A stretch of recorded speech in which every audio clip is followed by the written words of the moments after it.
Friday the 13th, no less. Hey, what's going on? Oh, that is me because I am I'm a meatball. Sorry, go ahead. Marco was playing a past episode. He loves this gig so much he just had to have the previous episode piping in the background. It was kind of like mood music to us all. But hey, welcome back, everybody. Just like I said in that other video clip, welcome back to Hot Hardware's 2.5 Geeks, the webcast where two of us are geeks and one of us a half geek, and you're going to have to guess which one's which. We are fresh back from scenic Las Vegas, Nevada, the CES show. I'm not sure how fresh we are. That city tends to sap the fresh from you, but it's good to be back, and we've been offline for a little bit, but we are prepared to catch you up today. And with me, of course, is the incomparable Marco Chiappetta and the other incomparable Paul Lilly. How you doing, fellas? I'm doing pretty good, pretty good. Nice, and I think I'm almost over the CES plague that I came home with. Weather's a little bit crappy here in Connecticut, our first real snow that stuck to the ground, but other than that, things are good. Paul, crappy out where you are? Oh, yeah, it's cold here in Michigan now, and I didn't get the CES break that you fellas got, so. Yeah. You know, I didn't get sick this year, which is surprising, and I made every effort not to, of course, with lots of hand sanitizer and all that good stuff, but it's just such a mass of people, and it's crazy, you know, whether it be the plane that you're flying in and it's like a, you know, petri dish in the sky, you know, kind of thing, or going through convention halls stuffed with people ear to ear. You know, it's just the nature of the beast. But everybody's back and mended, and we'll stop whining about it and talk tech, shall we, fellas? Sounds good to me. Let's go. All right. So let's get everybody up on sort of what we thought was our emotional favorites of CES, the best of CES, as it were, for Team Hot Hardware. And we had a lot of coverage, sponsored by Lenovo, by the way, this year. It's good to have those folks with us and catch up on their tech. Thanks, Lenovo. But yeah, lots to cover, lots of ground, lots of varying technologies, but we'll sort of cover what's near and dear to our heart. Certainly there were some highlights across the board, consumer electronics to core computing to virtual reality, you name it. But let's kick off with the big names for us, that would be folks like Intel and Nvidia and AMD, for starters, in our core computing audience. And actually, Intel. Actually, let's kick off with Nvidia first, because I think that was sort of. I was going to dive into Intel, but let's talk Nvidia. That was sort of the hype going into the show, the buzz coming into the show, was something that Nvidia was part and parcel to in the VR scene, and specifically Nvidia GPUs, obviously powering VR experiences.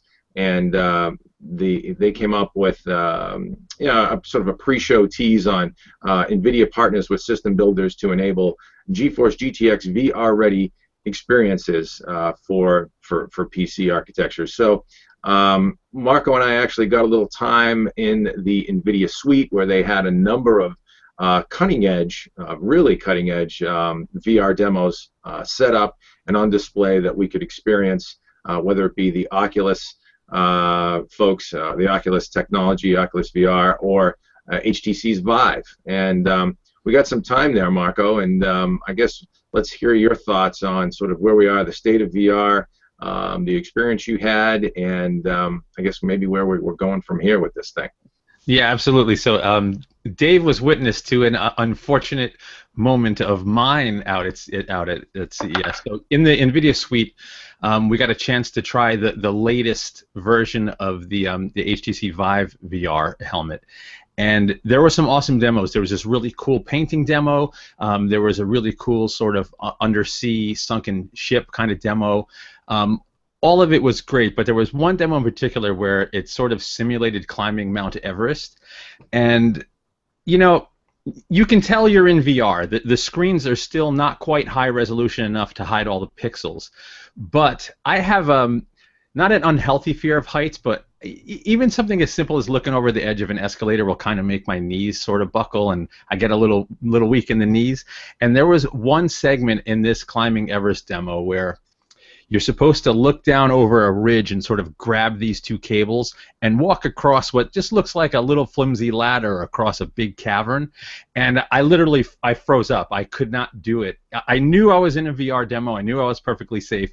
My feet did not want to cooperate. I could not step off down into the cavern. It was just such a really cool experience. I had a visceral response. I could not move my feet. So, laughingly, I took the headset off and gave it to Dave, and he was able to do it. But, VR is really, it's come a long way. If you haven't had a chance to experience the latest version of the Oculus Rift or HTC's version, or even to a lesser extent Samsung's Gear VR, it's way better than it was not too long ago.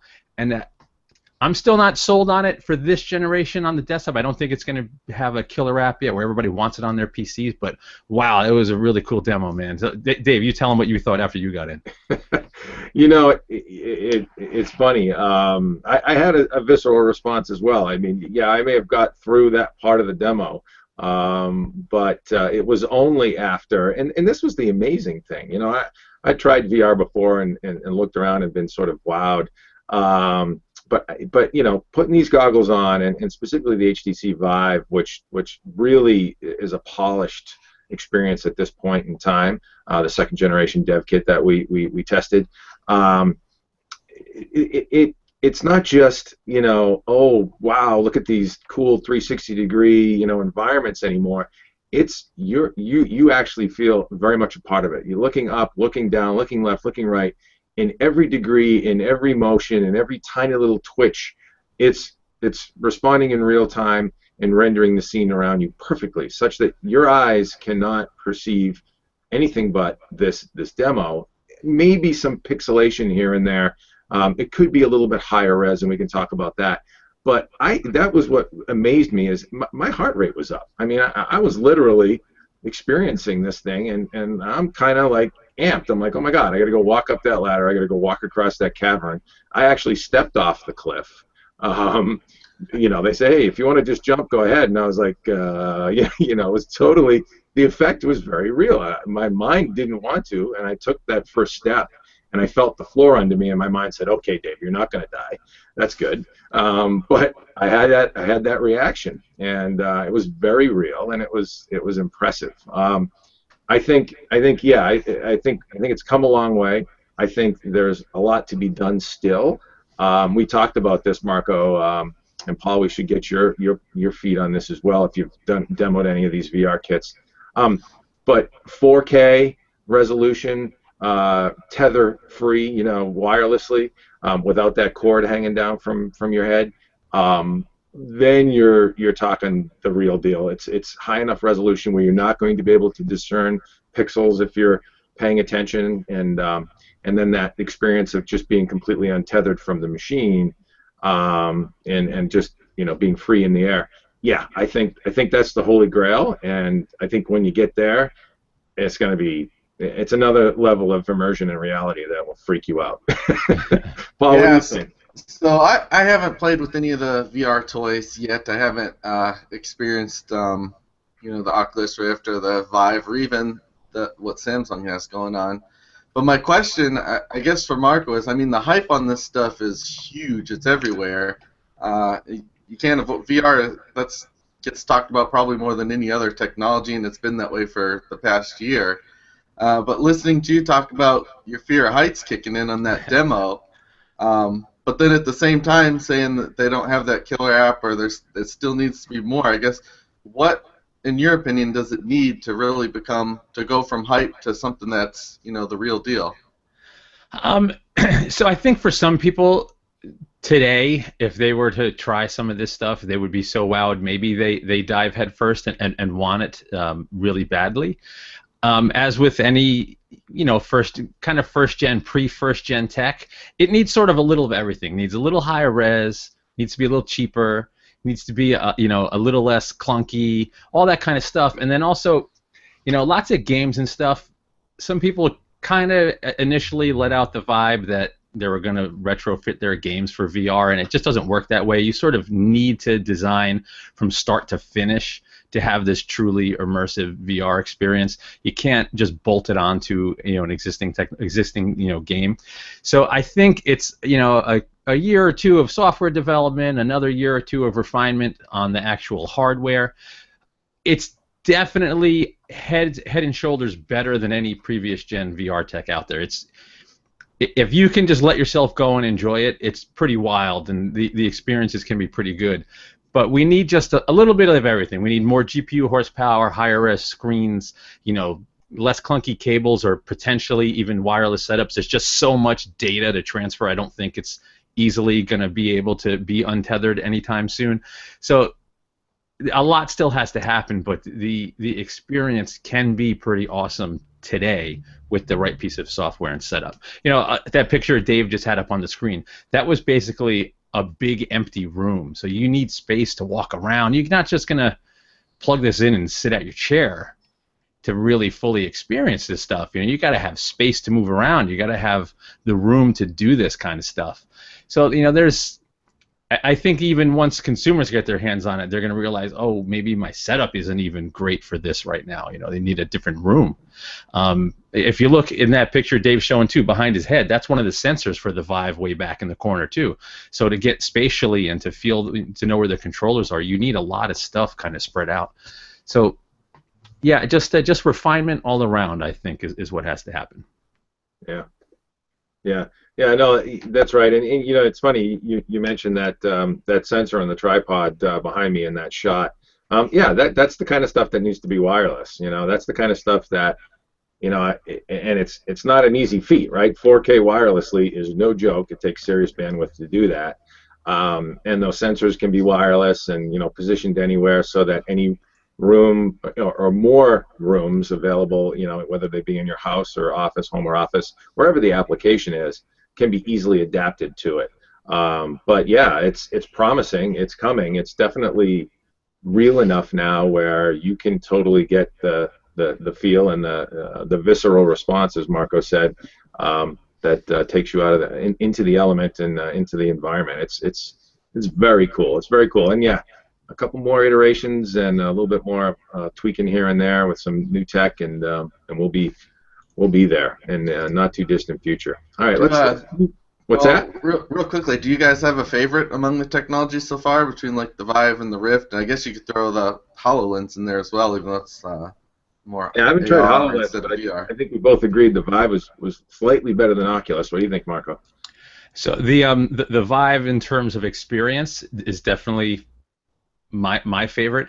The Oculus is way more self-contained. They're both really good though. If I had this set up and the environment to do it, HTC's solution had the better experience for me. But they're both pretty good. Yeah.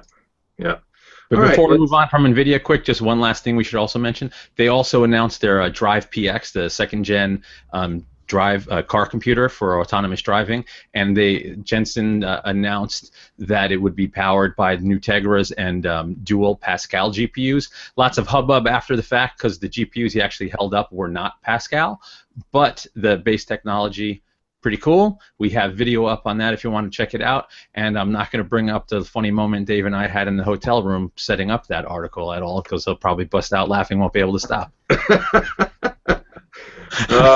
Yeah, there was some shenanigans going on with a couple of still images of Nvidia CEO Jensen Huang, and with some special sound effects and a little bit of video editing of those still images and turning them into a little short clip. It was almost hours of entertainment, actually. Yeah, we were laughing for a while on that one. So yeah, I'll present this out real quick, and we'll talk to it just for a quick minute because this was fairly big news as well. Nvidia had their press conference. This is, as Marco was alluding to, let me present to everybody. There we go. The liquid-cooled Nvidia Drive PX2. This is their next-generation module for autonomous vehicles, the brains of the operation, if you will. And there's Jensen presenting that. As you can see in the back, there's a couple of GPU modules, some Pascal, dual Pascal GPUs. Now, Pascal, if you recall, is NVIDIA's next-generation GPU with HBM2 on board, high bandwidth memory. And so very next-generation stuff. and Tegras on the front for some of the general control logic dual Tegras, and 150 MacBook Pros of processing power in your trunk was the phrase he coined with this little module, which isn't so little. It's you can see it there in his hands. It's a pretty good chunk of silicon and PCB, but to show the level of machine vision and AI that they're getting from this technology at this point, it was pretty impressive. From identifying different types of either vehicles or people in the environment or structures in real time and sending them up to the cloud. Basically rendering an entire scene in front of the car into a point cloud and identifying objects within that scene, so that you know what the car needs to do and react to, and then uploading all that data in real time to the cloud, so that every other autonomous vehicle powered by the same sort of network can benefit from that information in real time. It's an impressive, lofty goal, and again, obviously multiple big players in it, whether it be Google or Tesla. Nvidia is making a play here from a hardware standpoint to enable the technology further, and got a ways to go, but impressive stuff to be sure. Paula, you gonna hang on to your car? Have to pry the manual car from your cold dead hands, or are you gonna let the machines drive you around? If they get it to where it works well, I'll let the machines drive me around. That's fine. I don't know. How about the Harley, though? You're not going to let them drive the Harley. Oh, I can't. Well, I don't have a Harley. I have a Yamaha, but yeah, they're not driving my motorcycle. Oh, all right. You got a Yamaha. I'm sorry. I thought that big thing was a Harley. I think every big motorcycle is a Harley. What do I know? All right. Well, let's move on to the folks at Intel, and actually, they came out with something that sort of surprised us. We didn't expect to see this so soon. They have been reiterating their compute stick family of very small form factor PCs on basically an oversized USB stick, but actually an HDMI dongle. And typically you see iterations of the Atom processor family in these products, but this time they came up with some Core M and Core M3 and Core M5 technology, Skylake, Intel Skylake Core CPU technology on the compute stick. So now you've got this Core M Skylake processor on something that's the size of an HDMI dongle. Marco, why don't you dive into that a little bit and we'll talk about it. Pretty impressive stuff and horsepower to see on such a small device. Yeah, so there was actually 3 compute sticks that we saw. A Core M3 powered, a Core M5 powered, and the Core M powered devices have vPro also. So not only are they just more powerful compute sticks, but they have enterprise features, so they could be really handy for sysadmin types or an IT guy at a small business who you can literally just plug them into a monitor and deploy new systems for people. And the Core M is surprisingly powerful for its low-power nature. We looked at a couple of devices powered by Core M already, like the HP Spectre X2, and you can get a decent performing little system out of this little tiny rig, or this little tiny stick, I should say. There's also a Cherry Trail-based compute stick, which is going to replace the very first compute stick in the consumer space. And it's similar in that it's got 2 gigs of RAM and 32 gigs internal storage. That's sort of a limitation imposed on Intel by Microsoft to keep the OS installation cheap. Comes with Windows 10, but it's been updated not only with the newer processor platform, but with 802.11 AC wireless and an additional USB port, so it addresses a couple of the shortcomings of the original. So really cool little stick. I actually have one that I've been testing for a couple of days. I want to try to have that article done this week, so you can check that out more closely. But yeah, the compute stick's got a nice little performance and feature boost coming. Yeah, it'll be interesting to see how they perform. One of the things we noticed with the compute sticks and Windows 10 is that they seem to crave more RAM, and if it's that 4 gig sort of default memory pool that Windows 10 seems to need to be snappy enough or not. I'm not sure exactly if we can point our finger at that, but it seemed like they were starved for RAM a little bit with Windows 10. Windows 8 didn't seem to have that problem as much, oddly enough.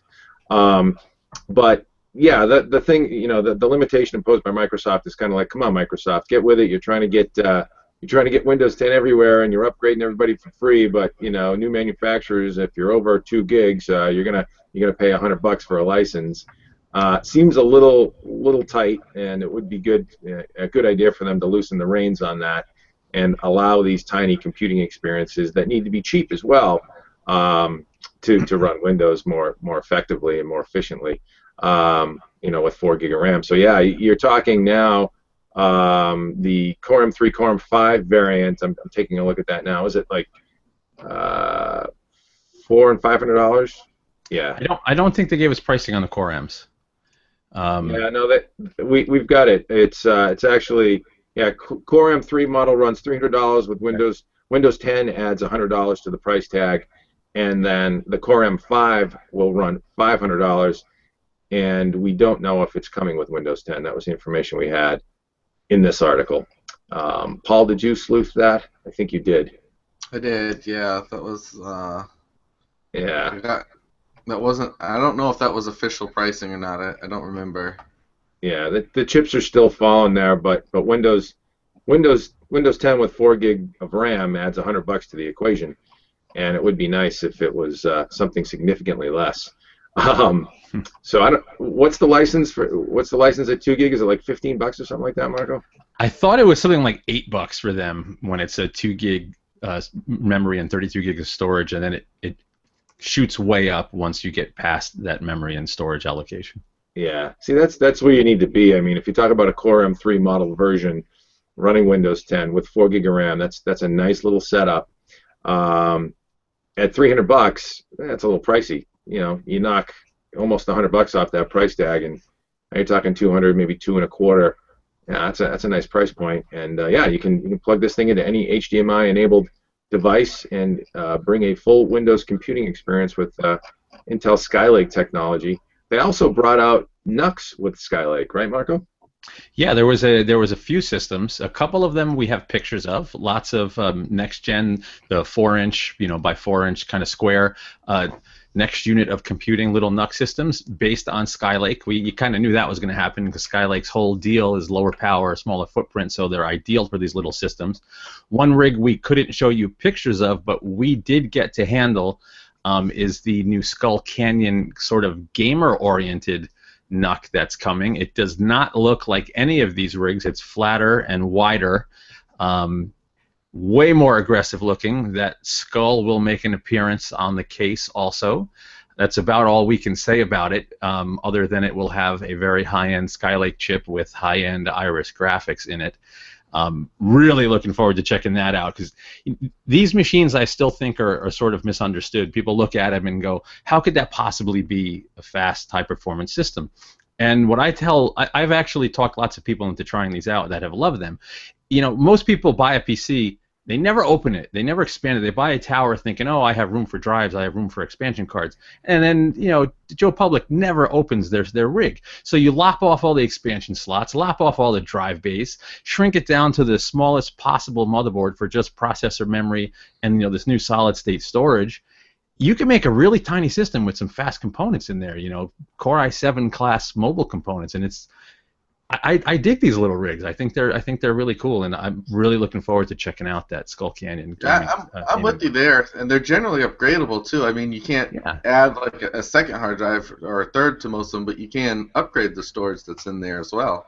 Yeah, I mean the taller models you can fit a gumstick SSD plus a 2.5-inch drive, so you can get plenty of storage. You can go, I think, up to.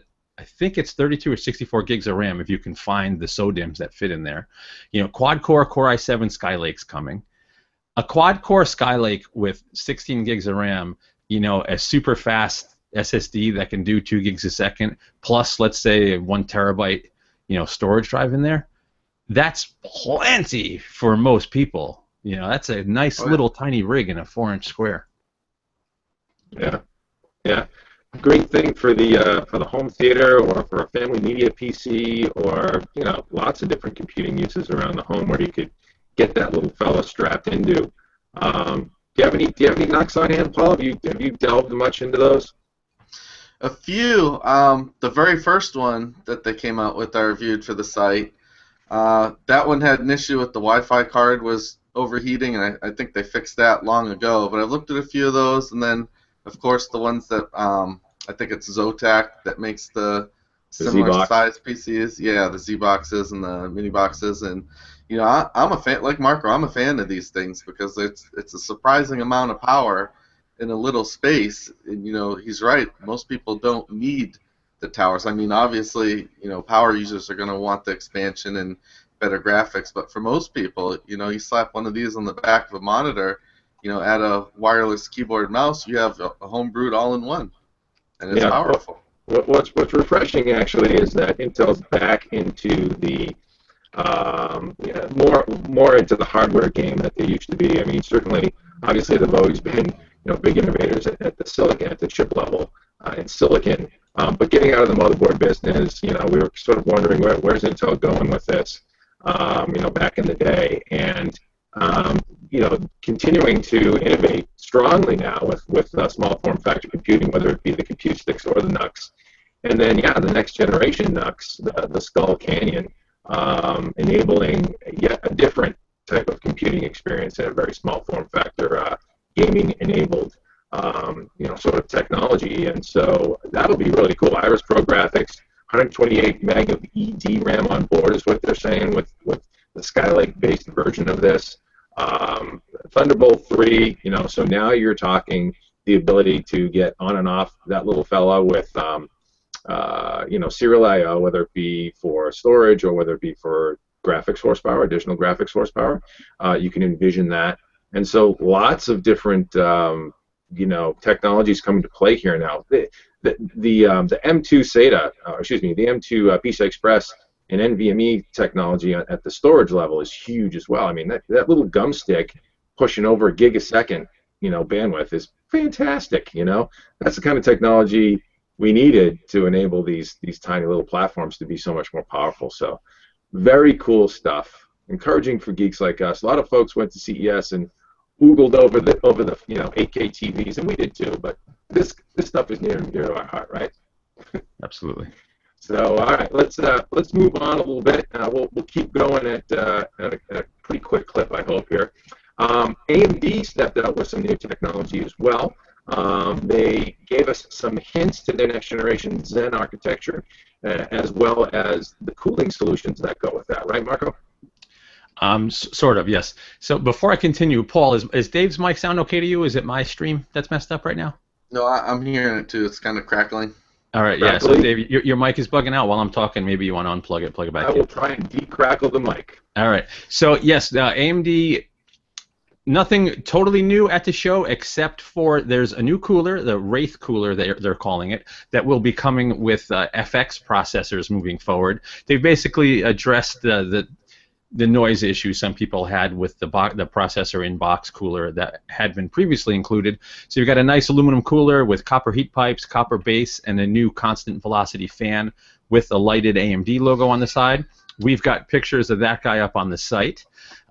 They also, not much info on Zen other than to say next-gen platforms. They're going to unify on a new socket. Socket AM4 will be used top to bottom. Right now they have 3 different sockets in their processor lineup for entry-level sort of mainstream APUs and FX. That is all going to go away, and we're going to have a unified socket moving forward. They announced that a new APU is coming, the 7870, and also this wasn't sort of disclosed at CES, but we were allowed to launch the article just before CES. Details on AMD's, or I should say the AMD's Radeon Technologies Group's Polaris GPU architecture. So Polaris will be the core architecture for a family of next-gen GPUs. Its kind of focus was on power efficiency and performance. RTG's Raja Koduri says this will be the largest leap in performance and efficiency in Radeon history. The only demo of the chip, or of a Polaris-based GPU they were showing, was a power demo. So running Star Wars Battlefront, they had a NVIDIA GTX 950 base system and a system with a Polaris GPU, both running the game with identical settings, 1080p, 60 frames per second. But the Polaris system pulled way less power. I think it was something like 86 watts versus 150 watts-ish. So that sort of sends a message that this next-gen GPU is not only going to be high performance per, die area per, in each segment it's going to offer high performance, but at very low powers versus existing tech. Of course, Nvidia is not standing still. They'll have new stuff too, but versus what's out there now, the next gen's looking strong in terms of efficiency. So that was what AMD had going on. Yeah, interesting stuff. Bold claim, the most power efficient, the largest leap in performance and power efficiency in the entire family or in the entire history of Radeon. Was that the claim? Basically, and that's the gist. That's not the exact wording. I'm forgetting the exact wording, but the gist is this is going to be a monumental jump in terms of perf per watt, basically. Yeah. Now, if I'm a consumer looking at this stuff, tell me, why I should care or be excited about the power efficiency. So the one sort of interesting consumer-targeted thing AMD talked about here is their goal with these Polaris GPUs. Like I said, it's going to be a whole family. So from mobile low-power parts to high-end parts, presumably connected to HBM2, they want to be able to enable thin and light, affordable notebooks with better than console level graphics performance. So they want someone to be able to go buy, a mainstream thin and light, couple of pounds, beautifully portable notebook and outperform PlayStation 4 and Xbox One in terms of gaming. Seems like they're going to be able to do it, but we'll see. We'll see what happens. It's still early to say. It's going to be. I think we're a full quarter away from the first mobile part, and mainstream parts will come after. Yeah, yeah. No, it's good to hear some serious rumblings from the folks at AMD. They are in need of a smash hit, if you will, and it seems like certainly the Radeon Technologies Group has the right players lined up to make that division of the house really kick into gear. And we've heard some promising things about Zen as well on the CPU side. So it should be a good year. We'll have to see what happens. But the competition is always good to keep Intel and Nvidia honest, right? That's Absolutely. for sure. Let's move on to things more mobile. Let's talk about notebooks in general. We saw a lot of technology at CES this year in the notebook space that impressed us, and it was mainly driven by the display side of things. Although there were some pretty cool designs as well, some pretty great industrial design. But display technology for notebooks is getting a big shot in the arm, and that is courtesy of OLED technology, organic LED display technology, and absolutely excited about it. I'm thrilled. It's been a long time coming. We've had this display technology on smartphones for a long time. They are arguably the best displays in handsets. Samsung's Super AMOLED technology, for example, on the Galaxy series, is arguably one of the best displays in handsets right now. Even better than Apple's Retina display technology, if you will. And we've seen across Nexus lines now. The most recent Nexus 6, I believe, is OLED. And so if you've ever seen an OLED display and A/B'd it versus an IPS technology display, whether it be notebook or handset, the difference is stark. The brightness, the contrast, the pop, the saturation that comes from OLED display technology is significantly better. It's just better viewing angles, better brightness, richer colors. There's certainly something that needs to be accounted for on the calibration side for OLED technology. Panels have to be set up for accuracy because they do tend to be very heavily saturated, just super punchy colors. So you want to dial them in for proper accuracy.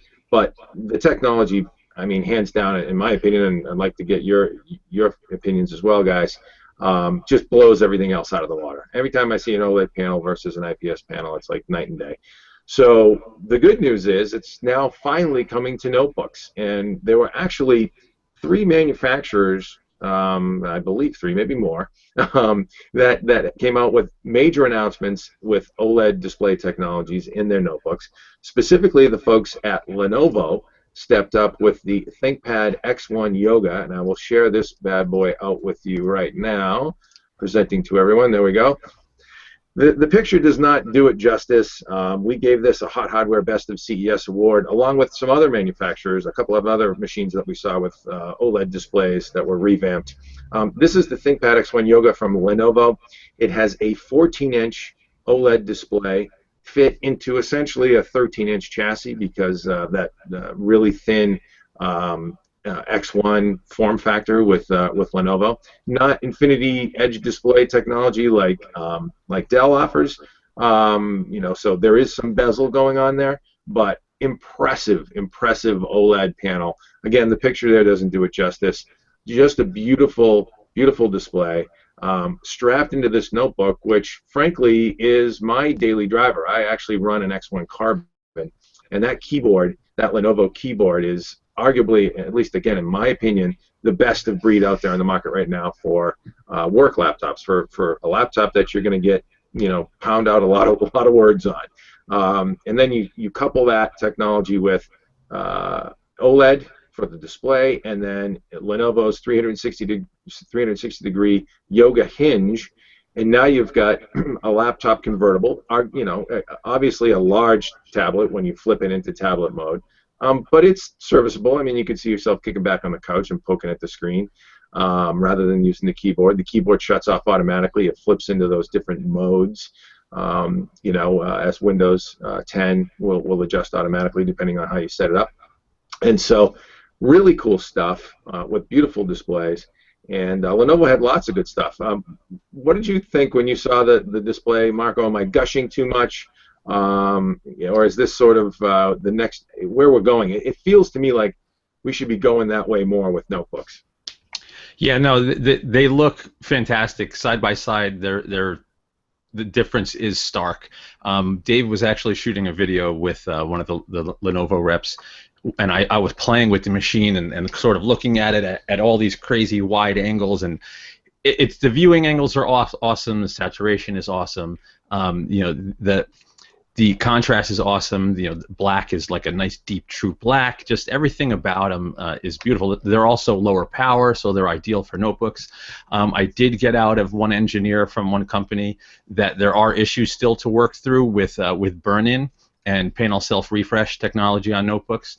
So they're not quite ready to be sold prime time. There are some kinks to work out still. For example, your menu bar at the bottom of Windows is kind of stationary no matter what you're doing. If your machine, and if you're working for long stretches, that menu bar could burn into an OLED display. So they're working on stuff to mitigate that. It will go away when the panel's off for, say, an hour. It's not a permanent burn, but there is image persistence that they're working through. But they're absolutely obstacles that will be overcome and that are worth overcoming because the screens are so nice. They're beautiful. Have you seen an OLED notebook yet, Paul? No, not yet. I've heard you guys talk about them, but I've seen the IGZO panels, which are really nice, and you guys say this is better than that as well, don't you? I would say yes. Yeah, absolutely. IGZO technology is good for resolution, sure, scaling that with a reasonable cost.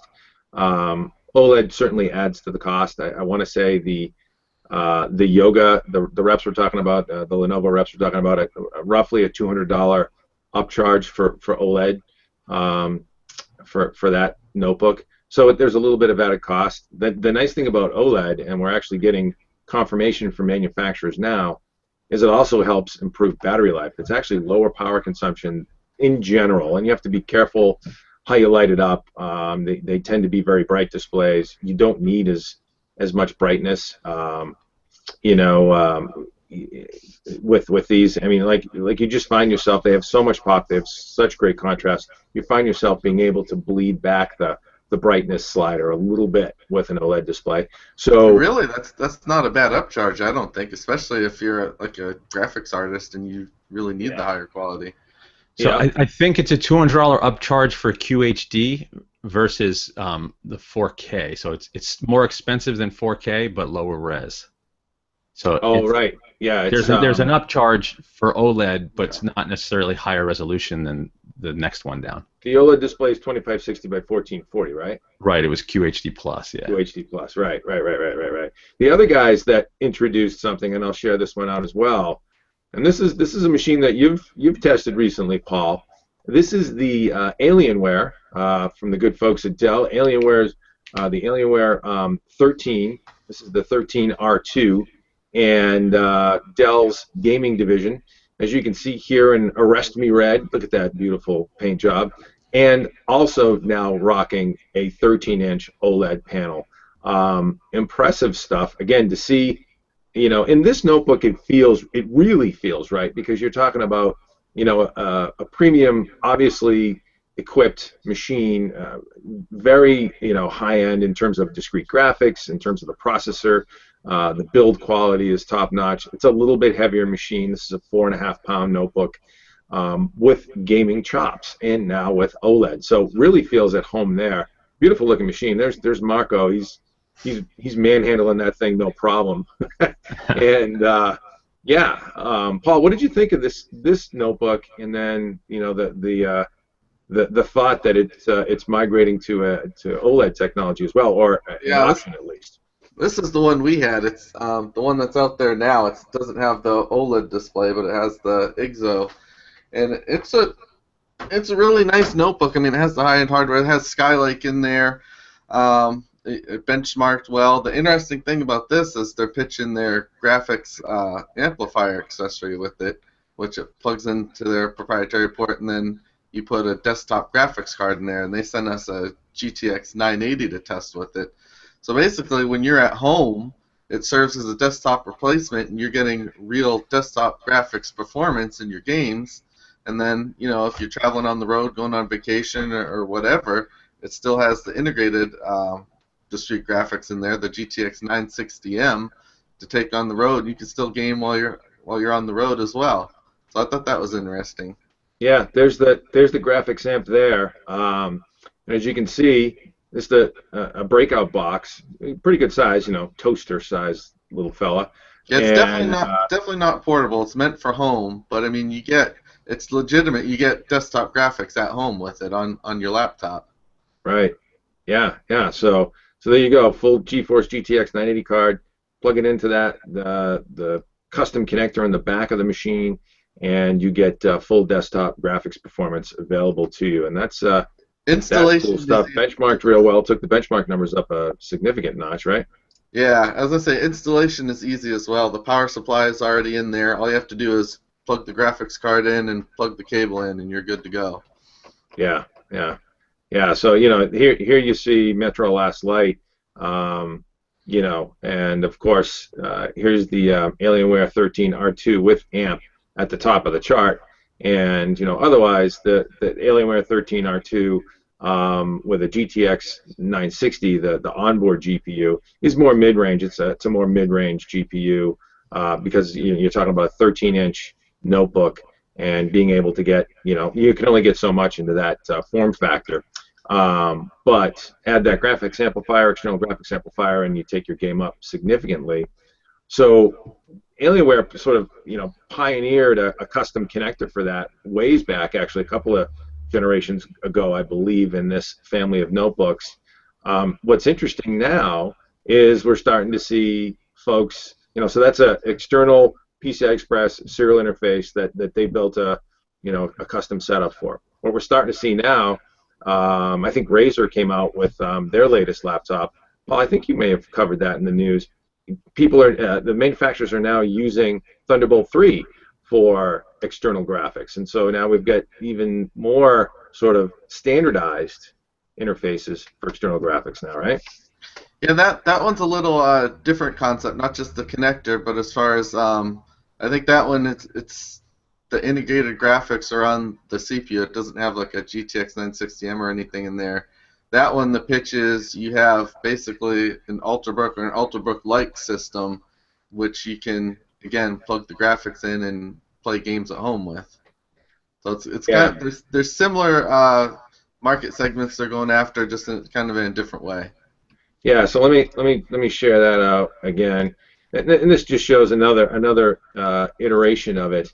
And I think that's what, like 2.5 pounds, isn't it? Say again?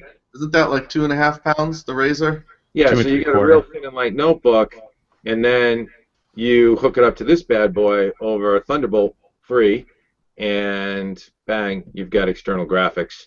So there's a couple caveats with this setup, though. Okay. So it's only an X4 PCI Express X4 connection to the GPU. That's significant. And then there's also software considerations because this is actually hot plug. You could be in Windows, plug it in. Whereas Alienware, you have to restart the machine in this current version. This is that Razer solution is hot plug. So there will probably be. I mean, it's still new. There'll probably be a certain group of GPUs that are compatible because there will need to be software considerations for the hot plug compatibility. But yeah, it's not quite the bandwidth of Alienware setup. And there will be software considerations too. Now, I'm trying to do the math on that. Thunderbolt 3, I don't know what the bandwidth is, but it's by 4 because of the limitations of the port? I'd have to do the math on the bandwidth. I don't know. I think it's because of the limitations on that connector and port. Yeah, so it's going to be a by 4 connection to that box. Yeah. Still, I mean, the nice thing, again, I guess what I was getting at is we're talking about high-speed serial I/O enabling different use cases for different form factors, and it's really cool. Now you're talking about, taking your average thin and light notebook, plugging it into essentially a docking station at home, or maybe it's back in the office if you're, a workstation engineer and you need some more horsepower in the office than when you're on the road. And it's just great stuff. I mean, it's really you take these nice thin and light form factors with you wherever you need to go, and then get back to camp. Plug it in, bang, you get some juice, you get some extra juice, and that's all serial I/O connectivity technology. It's impressive stuff, and it's not just custom connectors anymore. It's all getting standardized, which is what we need for everybody jumping on board and using the same connector type. Maybe Apple will do something different. They usually do, right? Buck the trend. So yeah. What's that? I was like, yeah, Apple will do something similar, slightly different, and then they will claim they invented it. Right, yeah, and throw a different connector on it, yeah, so that you can only go to Apple for it. Right. So let's stay back on Lenovo real quick, because Marco, I know you saw a machine that actually. Let's talk about two machines. One from Lenovo, one from HP. You saw the Yoga 900. And the other one that was interesting to you was the HP Spectra 360, and we'll just touch base real quick on those two, because those were nice, right? Yeah, absolutely. So if any of you read my review of the original Spectra X360, I absolutely love that machine. I think HP did so many nice things with the form factor and the design and just the overall setup of that sort of clamshell first premium class high performance ultrabook. So recently, the Spectra X360 was updated with Skylake, and then at CES we saw the latest Skylake version in the beautiful new ash gray with copper accents, also with an OLED display. So no specifics on availability or pricing that I can remember off the top of my head, but that beautiful ultrabook will be getting updated with OLED as well. And I think this was my favorite notebook of CES. The Yoga, let me get the model right. It's the ThinkPad Yoga 900S, right? Is that correct? Yes. Yeah, 900S. You're exactly right. The Yoga 900S is the super slim notebook with the watch band hinge on it. We've looked at Yogas before with the watch band. This new 900S model is powered by the newest Core M CPUs. And it's just so thin and light and beautiful. It's 12.8 millimeters thick, weighs under 2.2 pounds, with NVMe, PCI Express storage, Windows 10, all the goodies you'd expect, in this super tiny, slim, light form factor. This thing, it almost feels, it doesn't even feel like a full PC. It's so light, but you get that nice Lenovo keyboard, nice, clean aesthetic, this sort of conversation-worthy watch band hinge.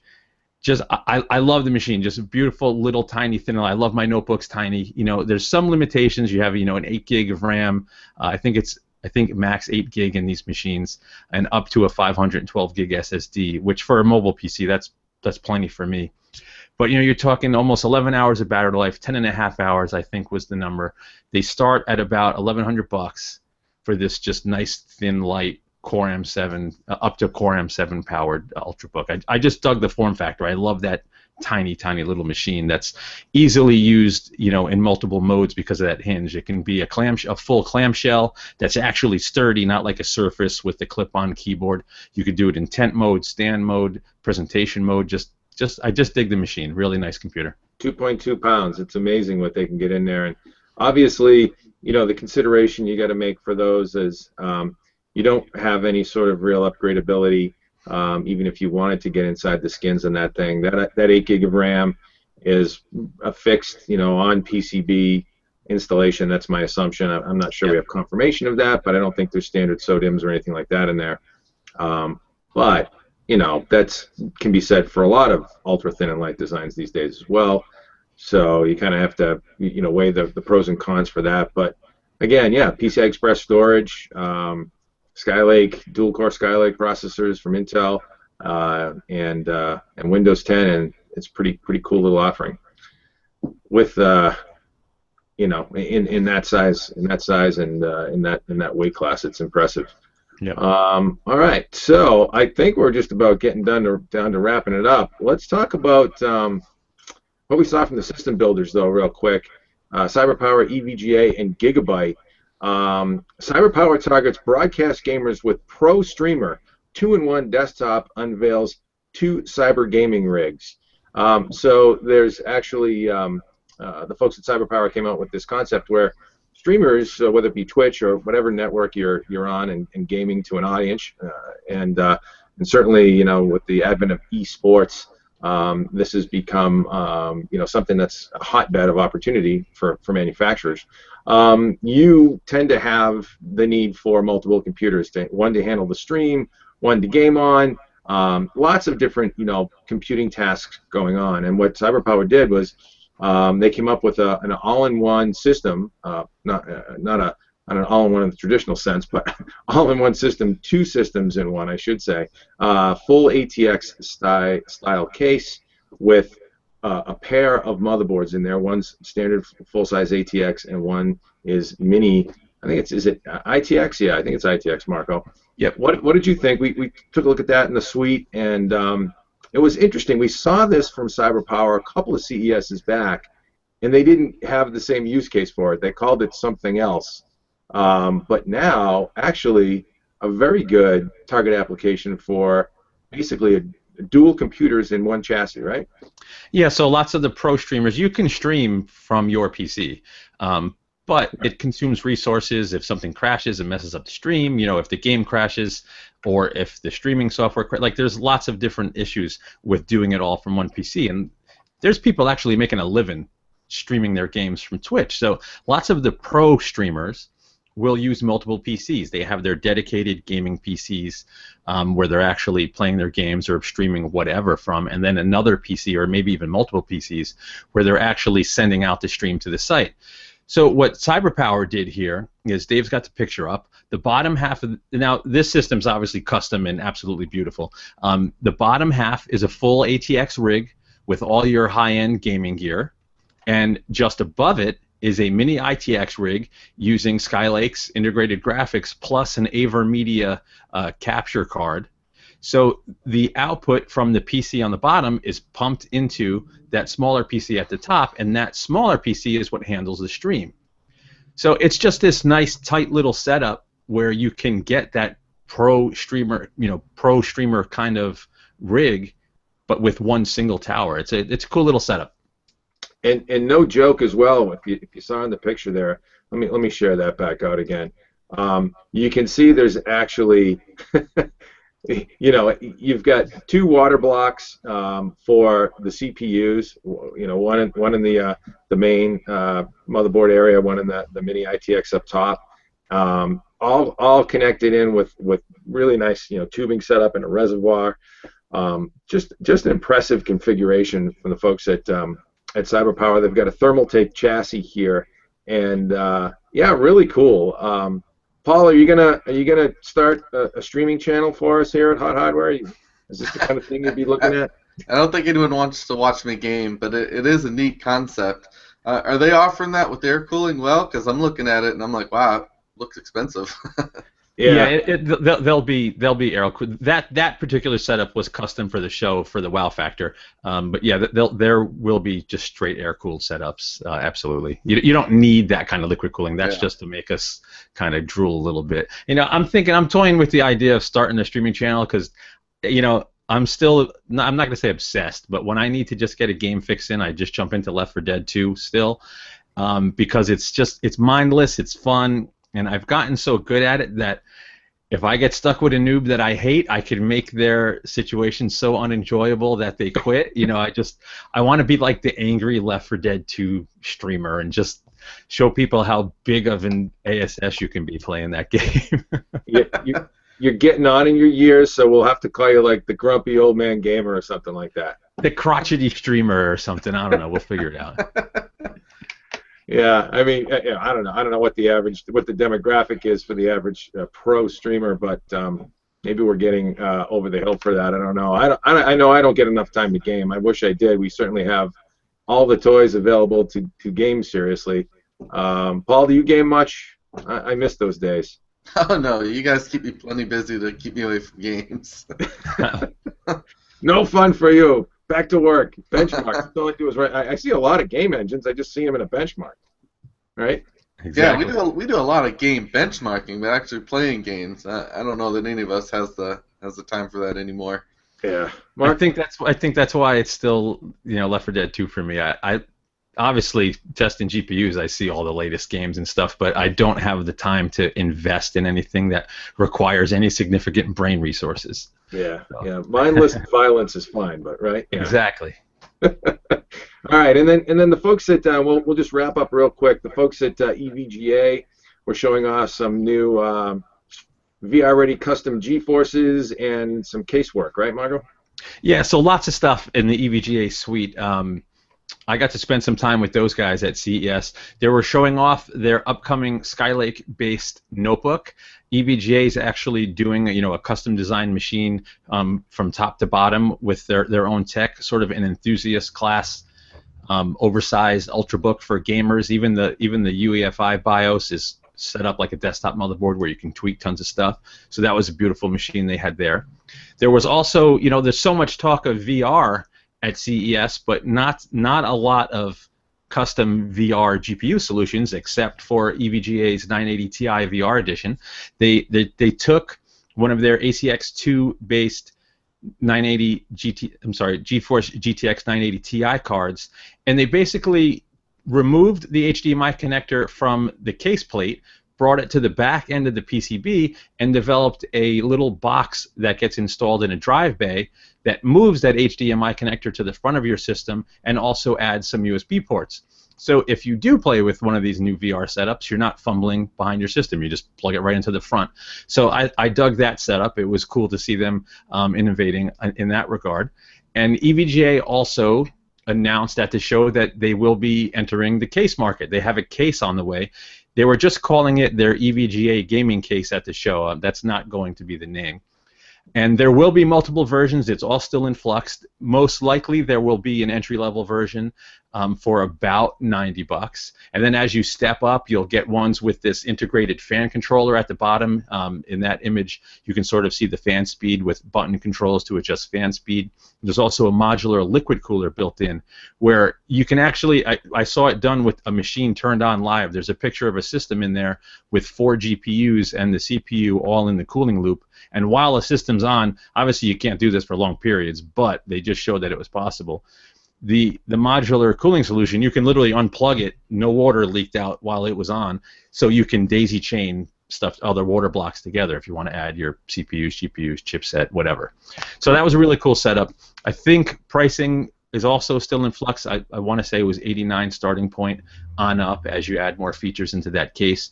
Truly hardcore enthusiast case, no 5 1/4-inch bays. It's all set up for cooling and moving air through the system. There's also sort of a cover on the back for hiding cables. Just that was a nice little setup. And then all the other cool EVGA stuff you'd expect. Lots of PSUs. A new Z170 based motherboard with integrated killer networking was there. Just all their cool gaming stuff. The Torx mics were there. I dig what EVGA does in the gaming space. You know, one of the more innovative sort of OEMs out there. Yeah, yeah. And then the folks at Gigabyte also had a bunch of things on display. We'll touch base on that real quick. Shifting gears here. They had a bunch of mini PCs, their Bricks family of products based on Skylake now. And one of the ones that we saw was really nice. Let me share this one out. This is a higher end Bricks. So you can see it's the double height version. And it's got Skylake on board. You've got a brushed aluminum look here. Really nice. It's got, this unit actually has room to install a standard 2.5-inch drive as well as the gum stick. And you know, really just a well-built machine. Let me see what we've got for specs on this. Yeah, they all support the PCI Express SSDs. Looks like 6500s, 6200s, and yeah, mostly 6500, 6200 Skylake Core i5 and i7 configs.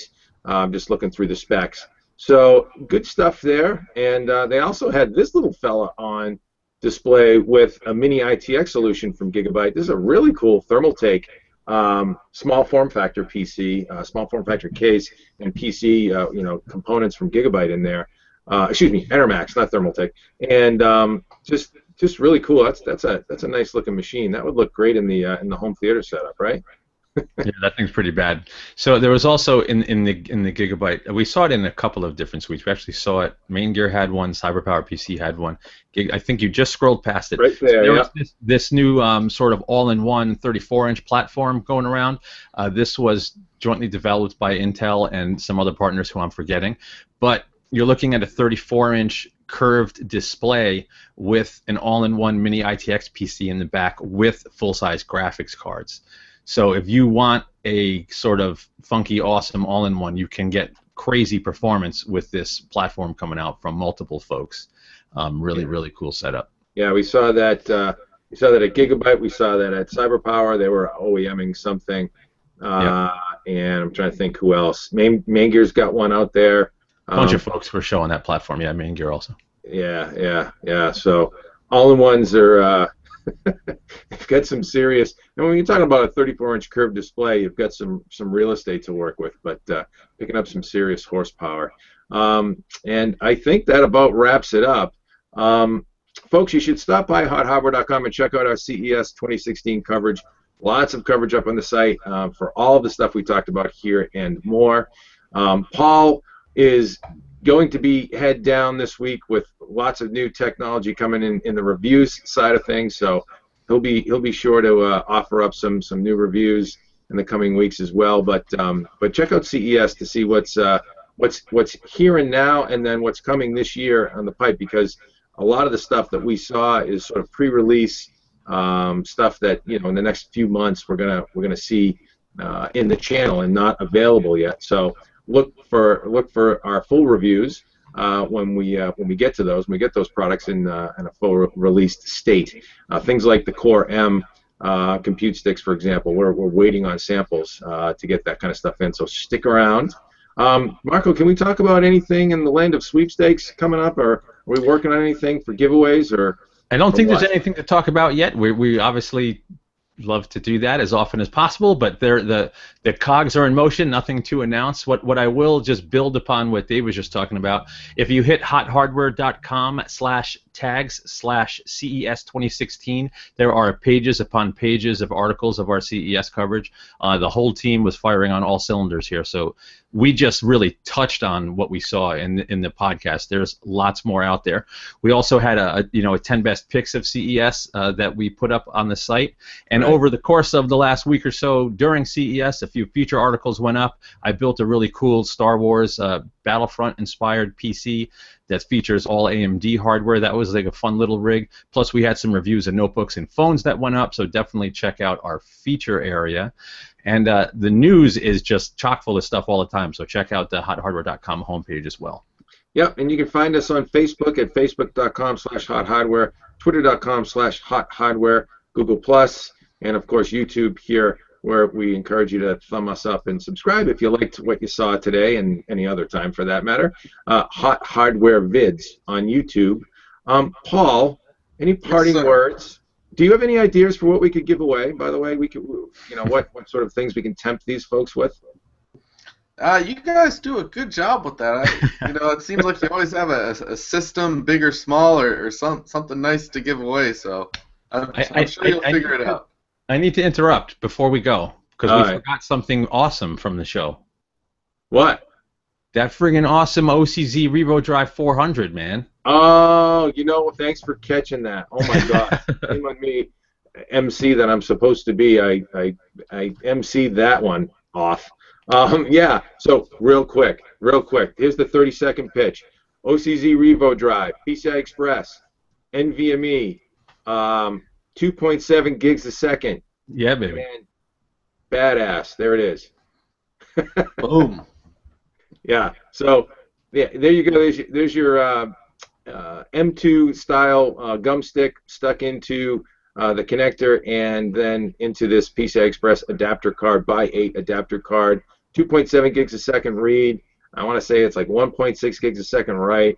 OCZ Revo Drive 400, all Toshiba technology. Toshiba NAND, 15 nanometer NAND, and Toshiba flash controller. So there you go. Stick around to Hot Hardware, and we will have a full review up on that bad boy as well. Maybe we could get OCZ to give away a couple of those. Ooh, that would be good. That would be awesome. Well, we're open for ideas, so you absolutely, in the comments below here, please feel free to chime in with your ideas for what we could give away, because we have lots of friends in the right places for cool tech that we want to give back to the community and help enable you guys with the latest gear. And I would say that's about it. Thanks for stopping by, everybody, and we'll catch you in the next one.